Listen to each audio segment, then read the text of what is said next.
Came across a post on Twitter today and I've not been able to stop thinking about it.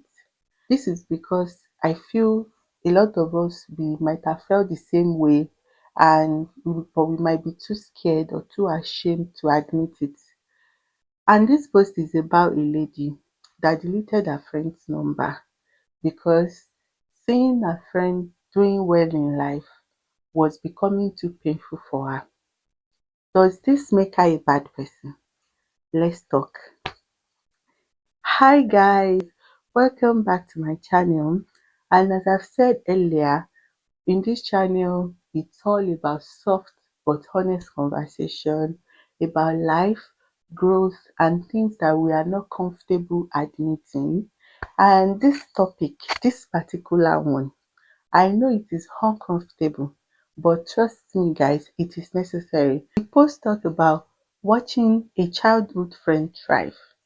The childhood friend started a business that's working well, traveled out of the country, got married, and they are doing well in life. Meanwhile, the friend on the other hand that is watching your WhatsApp status is struggling with some areas of her life. From the post, the friend was genuinely happy for her friend, but she still feels hurt. I think it's the best way to handle the situation is by removing the trigger by deleting her friend's number. Not out of hurt, but out of pain. I know this sounds so familiar because we might have all been there. Me personally, it has happened to me. And this is why we are having this discussion so that in this video we can dissect it. And if it has not happened to you before, what are you going to do? How are you going to handle the situation? But before I move forward, first thing I'm going to say is that yes, two truths can coexist. And yes, two emotions can coexist. You can be happy for someone and you can also be sad for yourself. You can be clapping for someone's success and yes, be grieving the life that you thought you would have had by now. That doesn't make you a bad person. It makes you human. The win is real and also your struggle is also real. Yes, as I said earlier, two truths can coexist. Internet and social media has made us to consume people's highlights. We have consumed so much of people's successes, their stories, but without consuming some their own private struggles. We don't know what people faces behind the background. So sometimes this makes us to compare even when we don't want to compare. Like currently now, especially the age that we are now, most of our friends they are getting married, they are having children, they are getting good jobs, people are traveling to different countries. I'm not saying that their life is not all rosy or but I'm saying that sometimes most of the time we only tend to see the highlights, the good parts that have been shown to us. We don't know the struggles. We don't know what they have already done to achieve that part. We don't know the silent battles that they also faces to achieve that success that they are achieving. So, but because we are seeing the good parts, the reward that they are getting, we might feel somehow, we might start comparing. And don't let me lie to you, comparing your life with somebody is a thief of joy. Like in fact, comparing your life that might be you might be in chapter 10, comparing it to somebody's life that is like the person is already at chapter 11 or chapter 100 can make you miss out in life. Let's even talk about the guilt that comes with asking questions like, why not me? Why am I not the one getting the good job? Why am I not the one traveling out of the country? Why am I not having any children now when all my friends are giving birth? Why am I just starting my life over? This is a guilt that consumes guilt of being left behind, the guilt of starting life with your friends and then ending in different places, guilt of maybe there's something wrong with you for feeling the way you feel But let me tell you, my dear, life is not a group project. And this is what I've already like found out. And I'm going to tell you, it is not a group project. We have different background, we have different timings, we have different system. Same starting point doesn't mean that we will end up the same place. Be gentle on yourself. Stop that guilt first. Please remember this. Because you're happy for someone doesn't automatically cancel your own plan. I'm going to share a short personal experience. I remember me and my bestie from uni. The first day I went to uni, she was the one that I met, and since that day we have clicked. After uni, everybody have plans. In fact, our plans are like we have things in common.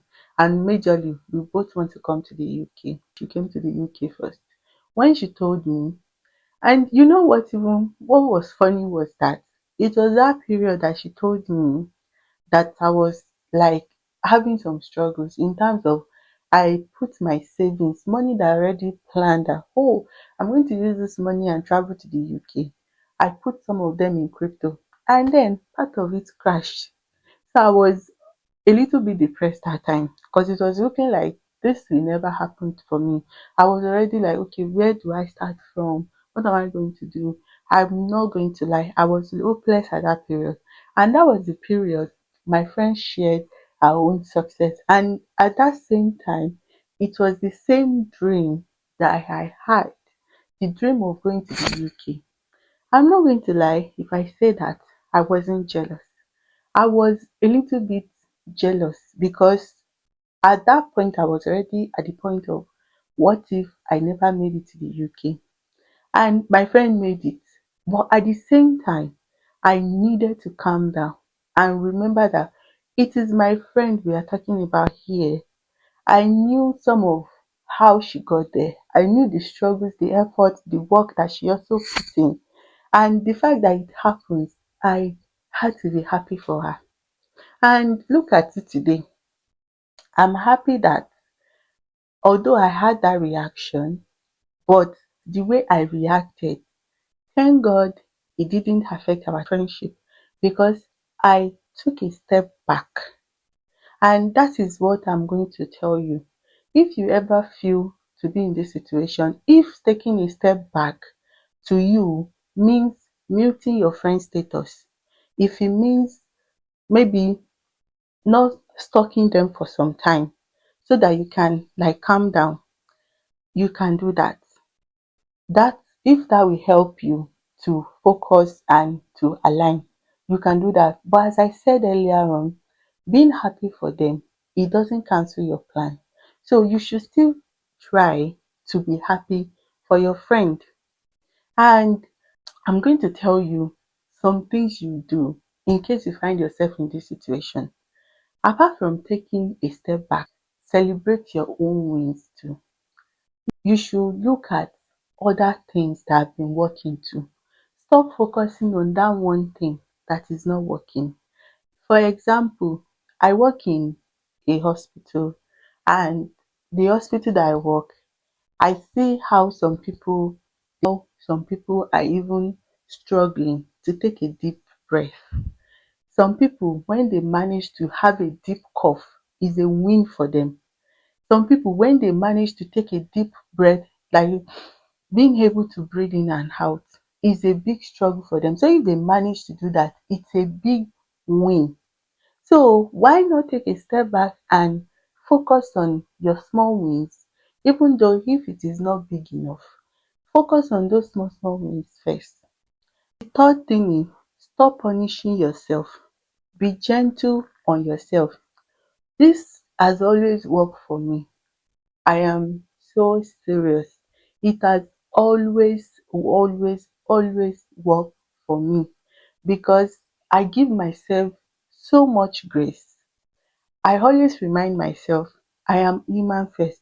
If I make a mistake, I'm always even grateful to be alive to correct my mistakes, to correct my steps. Sometimes I will be like, if I'm a baby, I'll beat myself because of maybe the error, especially if it's an error that's like very avoidable and I still made it anyway. But then I do this gentle correction. I remind myself I'm human. I try to look for solution, and this is what you should do too. You should be gentle on yourself. Maybe instead of hating that friend, what if you learn from their success? What if you tell them to show you how they achieve what they achieve? If you can see one or two things that can help you achieve your goals too. When I said my friend moved to the UK, thank God she even came earlier before I did, because when I came, she gave me these things. When you are coming in, make sure you bring this, make sure you, and I am not going to lie, it helps me. It's a little bit like she prepared me ahead for the expectations. In fact, I was so grateful that I have somebody that have been there before me to show me one or two things. What matters is not that the feelings exist. What matters is how you choose to react to those things that exist. Let's go back to the questions that brought us here. Does that make her a bad person? And you want to know my answer is, my answer is no. It makes her human. Means she's self-aware. I want to say that distancing yourself, it doesn't mean you are jealous. It doesn't automatically mean you are hating. It doesn't mean you are a bad person. It just means you are self-preserving yourself. It means sometimes you might even have to unfollow the said person. Sometimes you might even have to mute them on social media. It doesn't mean you wish them bad. It just means you are finding your feet.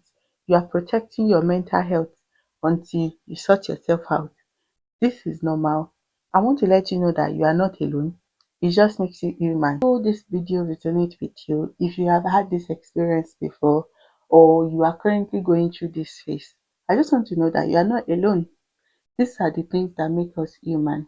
If you find this conversation helpful, please don't forget to like, comment, and share with people. I'll see you in my next video. Bye guys.